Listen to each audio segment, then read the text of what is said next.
उसके हाथ में मौजूद कार्बाइन उसे इसलिए भी ज्यादा खतरनाक बना देती थी क्योंकि वो अपनी कार्बाइन का इस्तेमाल बड़ी ही बेरहमी से करता था। आज वो अपनी इसी गन के साथ एक केबल ऑपरेटर के घर आया था। उसने सीधे सीधे केबल ऑपरेटर की कनपटी पर अपनी गन रखी और बोला, आज के बाद इस पूरे इलाके में कहीं भी तू किसी को भी केबल का धंधा करने से मना नहीं करेगा, वरना अगली बार उसकी बंदूक बोलेगी। इस धमकी के बाद उस व्यक्ति ने केबल ऑपरेटिंग के फील्ड में किसी और को काम करने से कभी नहीं रोका, क्योंकि उसे जिस व्यक्ति ने धमकी दी थी वो किलिंग मशीन की तरह लोगों को मारा करता था। उसका नाम था दिलीप बुआ। आइए जानते हैं इस वीडियो में दिलीप बुआ की लाइफ की इनसाइड स्टोरी। अंडरवर्ल्ड की दुनिया में एक से बढ़कर एक खतरनाक क्रिमिनल्स हुए हैं जिन्होंने अपनी क्राइम हिस्ट्री में society, police, law and order को अपनी जेब में मानकर अपराध किया, और ऐसा ही एक अपराधी था दिलीप बुआ। अगर आपने film shoot out at Lokhandwala देखी होगी तो उसमें माया डोलस के सबसे करीबी लोगों में दिलीप बुआ भी शामिल था। इस फिल्म में विवेक ओबरॉय ने माया डोलस का कैरेक्टर प्ले किया, जबकि तुषार कपूर ने दिलीप बुआ का किरदार निभाया था। दिलीप बुआ कभी दाऊद इब्राहिम के दुश्मन रामा नायक का खास शूटर होता था, लेकिन फिर इसने अपना पाला बदला और एक समय में डी कंपनी के लिए काम करने लगा। लेकिन फिर बदलते समीकरण ने इसे कुछ ऐसा उलझाया कि बताया जाता है इस खतरनाक क्रिमिनल के एनकाउंटर के पीछे पुलिस को दाऊद इब्राहिम से मिला इनपुट रहा। इसके अलावा पब्लिक डोमेन में दिलीप बुआ के बारे में बहुत ज्यादा इन्फॉर्मेशन नहीं है, लेकिन हम आपके लिए इस इनसाइड स्टोरी में इससे रिलेटेड डिटेल इन्फॉर्मेशन लेकर आए हैं। तो आगे बढ़ने से पहले हमारे इस डिजिटल जर्नी में हमारे साथ चल रहे साथियों से कहना चाहते हैं कि जिन लोगों ने अभी तक हमारे चैनल को सब्सक्राइब नहीं किया, वो सब्सक्रिप्शन का बटन दबाकर नोटिफिकेशन बेल को जरूर ऑन कर लें, ताकि हमारे आने वाले वीडियो बिना किसी रुकावट के वो देख सके। दिलीप बुआ के जन्म के बारे में कहा जाता है कि कांजूर मार्ग के कांजी में साल 1966 में इसका जन्म हुआ, लेकिन इसके बर्थ प्लेस को लेकर कुछ लोगों का ये भी कहना है कि इसका जन्म कुर्ला वेस्ट के निकट सोना लेन स्थित प्रीमियर कॉलोनी में हुआ। उसकी फैमिली में माता पिता के अलावा कुल 4 भाई थे। भाइयों में ये दूसरे नंबर पर था। इससे छोटे 2 भाई और थे। फैमिली का लिविंग स्टैंडर्ड काफी पुअर था। इसके साथ ही जिस एटमॉस्फेयर में वो रहता था उसके आसपास क्रिमिनल एक्टिविटी होती रहती थी। भांडुप, विक्रोली, घाटकोपर जैसे इलाकों में अंडरवर्ल्ड की एक्टिविटी होती ही रहती थी। उसको बचपन से ही क्रिमिनल एक्टिविटीज भरा माहौल मिला और आगे चलकर वो खुद भी उसी माहौल में ढल गया। अंडरवर्ल्ड के सबसे खतरनाक शूटर रहे दिलीप बुआ की ये कहानी दोस्तों आगे भी जारी रहेगी, लेकिन जिन्होंने अभी तक चैनल को सब्सक्राइब नहीं किया है जल्दी से चैनल को सब्सक्राइब कर लें। दिलीप बुआ ने अपनी क्राइम कुंडली में अपराध का रिकॉर्ड काफी छोटी उम्र से ही शुरू कर दिया था। जिस एरिया में ये रहता था उस इलाके का surrounding area Bhandup, Vikhroli, Ghatkopar underworld की एक्टिविटीज के लिए जाना जाता था। अंडरवर्ल्ड के बड़े बड़े क्रिमिनल इसी एरिया से अपनी गैंग को ऑपरेट करते थे। उस समय छोटा राजन, अशोक जोशी जैसे खतरनाक लोग भी इसी इलाके से अपनी एक्टिविटी को कंट्रोल करते थे, और यही वजह थी कि वहाँ का माहौल भी क्रिमिनल को सपोर्ट करता था। वहाँ आसपास जुए और अवैध शराब की बिक्री के अड्डे थे, और यही वजह थी कि दिलीप बुआ बचपन से ही गलत संगत में पड़ गया, जिसका नतीजा ये हुआ कि काफी कम उम्र में ही वो चोरी चकारी और छोटे मोटे लूटपाट के मामलों में शामिल रहने लगा। जैसे जैसे दिलीप बुआ अपराध की दुनिया में एक्टिव होता गया, उसके कॉन्टैक्ट भी बढ़ते गए। वो अपराध की दुनिया में बड़े बड़े क्राइम करने लगा, और इसी के चलते उसके संपर्क में माया डोलस भी आया। आपको बता दें कि माया डोलस भी अंडरवर्ल्ड का एक खतरनाक क्रिमिनल था जो दाऊद इब्राहिम के लिए काम करता था। लेकिन डी कंपनी के लिए काम करने से पहले माया डोलस अरुण गवली के एक खास आदमी किरण बलवलकर के संपर्क में था और उसके लिए काम करता था। माया ने दिलीप बुआ को सबसे पहले किरण बलवलकर से मिलवाया। किरण ने दिलीप बुआ के बारे में काफी सुन भी रखा था। वो इतना जानता था कि ये एक जुनूनी ही लड़का है और अपराध की दुनिया में बड़ा काम कर सकता है। उस समय अपराध की दुनिया में रामा नायक का सिक्का चलता था, जो मुंबई में ही रहकर अपना क्राइम सिंडिकेट ऑपरेट करता था। किरण ने माया डोलस के साथ आए दिलीप बुआ के बारे में बताया और उस गैंग में शामिल कर लिया। माया डोलस और किरण ने दिलीप बुआ को रामा नायक से मिलवाया। रामा नायक ने जब दिलीप बुआ को देखा तो उसके काम को देखा तो उसे अपने साथ रख लिया। अब दिलीप बुआ रामा नायक के साथ ही रहता था और उनके साथ ही काम करता था। रामा नायक के बॉडीगार्ड के तौर पर दिलीप बुआ काम करने लगा। ये बात है साल 1984 और 85 के बीच की, जिस समय रामा नायक दिलीप बुआ को अपना खासम खास बना चुका था। माया डोलस और दिलीप बुआ दोनों एक साथ रामा नायक के लिए काम करते थे। दिलीप बुआ इस समय अपनी फैमिली के साथ ही रहा करता था और फैमिली मेंबर देखा करते थे कि किस तरह उनका ये लड़का अपराध के रास्ते पर जा रहा है, वो बिगड़ रहा है। उनको ये बात अब जाकर समझ में आ चुकी थी कि यहाँ के माहौल की वजह से ही उनका ये लड़का क्रिमिनल बनता जा रहा है, और इसीलिए उन्होंने डिसीजन लिया कि वो अपने इस घर को यहाँ से कहीं और शिफ्ट कर देंगे ताकि बच्चे को एक अच्छा माहौल मिले और वो अपराध का रास्ता छोड़कर सामान्य जीवन की तरफ बढ़े। इसी बात को ध्यान में रखते हुए दिलीप बुआ के परिवार वालों ने अपने घर को न्यू तिलक नगर कॉलोनी में शिफ्ट कर दिया। न्यू तिलक नगर कॉलोनी में उस समय नई बसाहट हो रही थी। दिलीप बुआ के परिवार वालों को लगा कि उनका लड़का यहाँ रहेगा तो आपराधिक गतिविधियों से दूर रहेगा। दिलीप बुआ भी अपनी फैमिली के साथ पुराने घर को छोड़कर यहाँ आकर रहने लगा। कहते हैं अपराध की दुनिया का रास्ता एक ऐसा रास्ता है जहाँ पर आदमी जा तो सकता है परंतु उसका वापस आना बड़ा ही मुश्किल हो जाता है। ये वन वे ट्रैफिक है। ये इलाका छोटा राजन के संपर्क वाला था। यहाँ दिलीप बुआ की मुलाकात छोटा राजन से हुई। आप जानते हैं कि छोटा राजन डी कंपनी का फाउंडर मेंबर रहा है और डी कंपनी को कॉर्पोरेट लेवल पर एस्टेब्लिश करने में छोटा राजन का दिमाग और मैनेजमेंट सिस्टम काफी अहमियत रखता था। उस समय छोटा राजन दिलीप बुआ को अपने साथ लेकर उससे क्राइम कराने लगा। साल 1985 के आते आते दिलीप बुआ मुंबई अंडरवर्ल्ड का सबसे खतरनाक शार्प शूटर बन गया। वो खतरनाक शार्प शूटर की पहचान बना चुका था। दिलीप बुआ के ऊपर केस भी लग रहे थे। छोटे से लेकर बड़े बड़े केस में उसका नाम सामने आने लगा और ऐसा ही एक केस था ढोलकिया ब्रदर्स का। मुंबई में क्लब और रेस्टोरेंट्स यंगस्टर्स की पहली पसंद बनते जा रहे थे। खासतौर से अमीर लोग अपनी अय्याशी के लिए इस तरह की जगह को खासतौर से इस्तेमाल करते थे। अमीर घरों के लड़के लड़कियों के लिए ये फेवरेट नाइट स्पॉट हुआ करता था और ऐसा ही एक फेवरेट नाइट स्पॉट था होटल सीजर। यहाँ एक नाइट क्लब रेस्टोरेंट था जिसका नाम था क्लियो। यंगस्टर्स के बीच ये रेस्टोरेंट काफी फेमस था।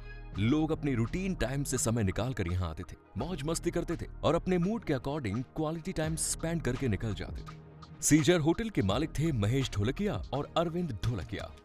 उस समय उस इलाके में शेट्टी गैंग ऑपरेट किया करता था और ये कहा जाता है कि उस समय ढोलकिया ब्रदर्स इसी शेट्टी गैंग के आदमी होते थे। ये बात पुलिस के हवाले से भी कही गई है कि इन दोनों की शेट्टी गैंग के साथ काफी नजदीकियां थी। एक गैंग के अगेंस्ट उस इलाके में दूसरा गैंग जरूर होता है और उन दोनों की दुश्मनी वर्चस्व की लड़ाई के तौर पर जारी रहती है। इस इलाके में भी ऐसा ही था। शेट्टी गैंग के खिलाफ रामानायक गैंग एक्टिव था। रामानायक गैंग उस समय बीआरए के नाम से जाना जाता था, यानी बाबू रेशिम, रामानायक और अरुण गवली। वक्त बीतता चला गया। साल 1987 में बीआरए गैंग का एक मेंबर ऊपर वाले को प्यारा हो गया और वो था बाबू रेशिम। बाबू रेशिम को पुलिस लॉकअप में एक सिरफिरे ने मौत की घाट उतार दिया था। बीआरए गैंग के लिए ये बहुत बड़ा झटका था। रामानायक और अरुण गवली अब इस सोच में डूबे थे कि आखिर बाबू रेशिम की हत्या के पीछे किन किन लोगों का हाथ हो सकता है। उनके डाउट के घेरे में ढोलकिया ब्रदर्स भी आ गए। उनको ये लगने लगा कि कहीं ना कहीं बाबू रेशिम की हत्या में ढोलकिया ब्रदर्स का हाथ है। अब इसके बाद रामानायक गैंग ढोलकिया ब्रदर्स के खिलाफ फील्डिंग जमाने में लग गई। आपको बता दें कि ढोलकिया के होटल और रेस्टोरेंट्स में नाच गाना तो नाम मात्र का होता था। इनके होटल में असल खेल तो अय्याशी का चलता था। पुलिस भी इनके ऊपर एक्शन नहीं ले पाती थी। ज्यादातर तो पुलिस वाले इसे सेट रहते थे और अगर कभी कोई कार्रवाई करने के लिए आ भी गया तो होटल मैनेजमेंट के ऊपर तक जान पहचान थी। पॉलिटिकल सपोर्ट था और यही वजह थी कि इस होटल के अंदर अवैध धंधे चलते थे। सन 1986 के नवंबर महीने में कहते हैं कि इस होटल में पुलिस ने जब रेड मारी तो यहाँ से लगभग 28 प्रोस्टिट्यूट को पकड़ा गया। इसके बाद ढोलकिया ब्रदर्स के लिए कानून का शिकंजा मुसीबत बनता जा रहा था। 1987 में तत्कालीन Mumbai police commissioner DS Soman ने उनके होटल के लाइसेंस को भी कैंसिल कर दिया। लेकिन ढोलकिया ब्रदर्स के सामने मुश्किलों का असली चेहरा तो अब आने वाला था। दरअसल रामानायक और उसके लोगों ने जो प्लान बनाया था वो अब उसे एग्जीक्यूट करने जा रहे थे। ये घटना साल 1987 के शुरुआती महीने की है, जब 40 साल के महेश ढोलकिया रामानायक के निशाने पर आ गए। ढोलकिया ब्रदर्स में महेश ढोलकिया छोटे भाई थे और ये हिमगिरी बिल्डिंग के अपने अपार्टमेंट से निकलकर अपनी कार में बैठकर जा रहे थे। वो पैडर रोड पर चले जा रहे थे, तभी उन्होंने नोटिस किया कि एक कार उनका पीछा कर रही है जिसमें लगभग 6 लोग मौजूद हैं। उन्होंने जब उन लोगों पर गौर किया तो वो समझ गए कि ये तो उनके दुश्मन हैं जो इनका पीछा कर रहे हैं। आगे जाकर उन्होंने अपनी कार को एक साइड में लगाया और दौड़कर एक बिल्डिंग में जाने की कोशिश की, लेकिन उनकी गाड़ी जैसे ही रुकी वो उतरकर आते हुए दूसरी बिल्डिंग में जाने लगे। इसी समय पीछा कर रही कार से भी लोग उतरे और उन्होंने सीधे गोली चला दी। गोली उनके पैर में लगी और वो वहीं पर गिर गए।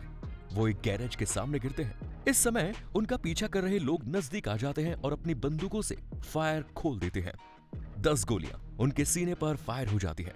पॉइंट ब्लैंक रेंज से उन पर फायर किया जाता है और जब ये निश्चित हो जाता है कि अब वो इस दुनिया में नहीं है, तब हत्यारे वहां से भाग जाते हैं। उस समय के लिए ये बहुत ही बड़ा मामला था, लेकिन कहते हैं कि इस हत्याकांड को मुख्य रूप से दिलीप बुआ ही लीड कर रहा था।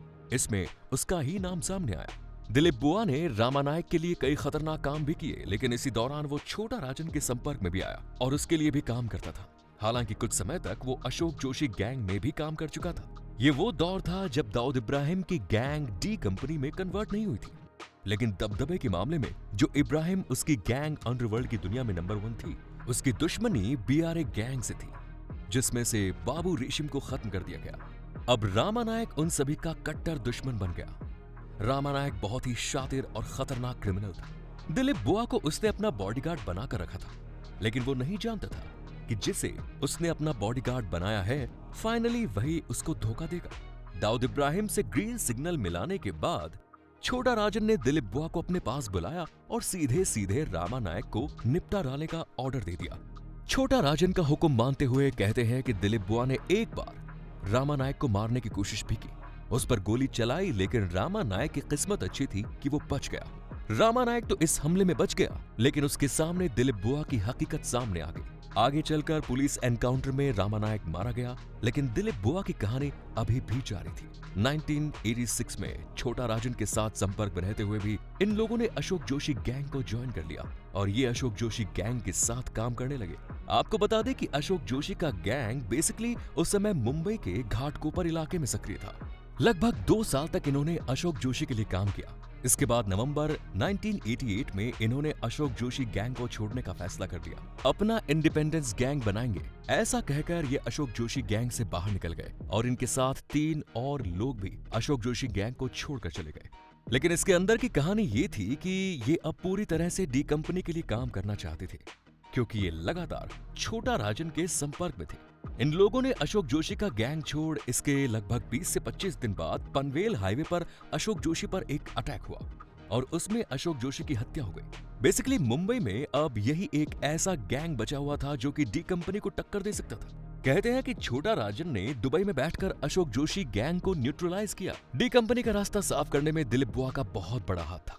दिलीप बुआ और माया डोलस ने मिलकर आगे चलकर पूरी तरह से डी कंपनी के लिए काम करने का मन बनाया और वो मुंबई में रहकर ही डी कंपनी का पूरा काम संभाला करते थे। उन्होंने डी कंपनी के लिए काम करते हुए साल 1990 से 91 के दौरान अवैध वसूली का ऐसा जाल बिछाया कि पूरी की पूरी मुंबई ही उनके शिकंजे में आ गई। दिलीप बुआ ने न्यू तिलक नगर कॉलोनी में ही अपना एक बेस बना लिया था और वहीं पर रहकर अपना काम करने लगे। दरअसल उस एरिया में उस समय कंस्ट्रक्शन वर्क चल रहा था और दिलीप बुआ ने इसी काम को अपना टारगेट बनाया। कहते हैं कि वो अपनी एक कार्बाइन लेकर तिलक नगर ब्रिज पर बैठ जाता था और कंस्ट्रक्शन के काम में माल की सप्लाई करने वाले जितने भी ट्रक वहां से गुजरते थे, वो हर एक ट्रक से ट्रिप के हिसाब से पैसा वसूलता था। आपको बता दें कि उस एरिया में राम सिंह ठाकुर नाम के बिल्डर का काम चलता था और वो काफी अमीर और पहुंच वाला आदमी भी था। इसके बावजूद दिलीप बुआ की दिलेरी के आगे उसकी लाई लूट गई और उसने दिलीप बुआ को पैसे देना शुरू कर दिया। इस समय न्यू तिलक नगर कॉलोनी में जादव नाम का एक व्यक्ति केवल व्यवसाय करता था। आपको बता दें कि केबल टीवी नेटवर्क का ये नया दौर था और केबल ऑपरेटर्स के भीतर इस बात को लेकर कंपटीशन था कि किसका नेटवर्क ज्यादा से ज्यादा लोगों तक पहुंचता है, क्योंकि उसी हिसाब से उनकी कमाई होनी थी। एक और लड़का भी अपना केबल का काम करना चाहता था, मगर जाधव ने उसे धमकी दी कि इस इलाके में काम नहीं करना है। इस बात को लेकर वो नया लड़का एक दिन दिलीप बुआ के पास गया और उसे अपनी परेशानी बताई। कहते हैं कि दिलीप बुआ ने यादव की कनपटी पर कार्बाइन रखकर उसको फाइनल वार्निंग दी कि इस एरिया में किसी को भी काम करने से रोका तो अगली बार कार्रवाई से गोली भी निकलेगी। कहते हैं कि इसके बाद जादव ने अपने इलाके में काम करने से किसी को नहीं रोका।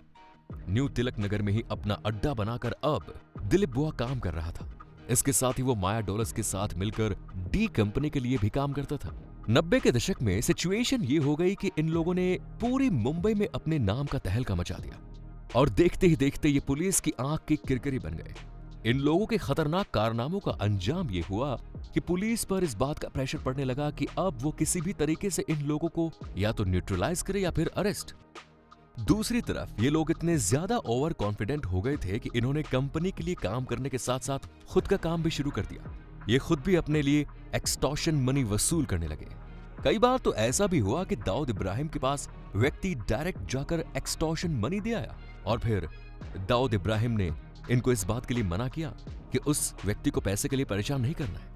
लेकिन बावजूद इसके इन्होंने अपना काम जारी रखा और उसी व्यक्ति से भी पैसे की डिमांड करने लगे और नतीजा हुआ कि दाऊद इब्राहिम की डी कंपनी ने माया डोलस और दिलीप बुआ के सर से अपना हाथ खींच लिया। इसके साथ ही अब वो माया और दिलीप की लोकेशन और सीक्रेट्स इंफॉर्मेशन पुलिस के साथ शेयर करने लगे, जिससे ये पता लगता है कि अब वो पुलिस की मदद से इन दोनों को निपटाना चाहते हैं। हालांकि ये बात पूरी तरह से साबित नहीं हुई है, लेकिन पब्लिक डोमेन में ये बात मौजूद थी। ये वही दौर था जब मुंबई पुलिस ने एटीएस का गठन किया और इसका उद्देश्य था कि अंडरवर्ल्ड में मौजूद क्रिमिनल्स को न्यूट्रलाइज करना।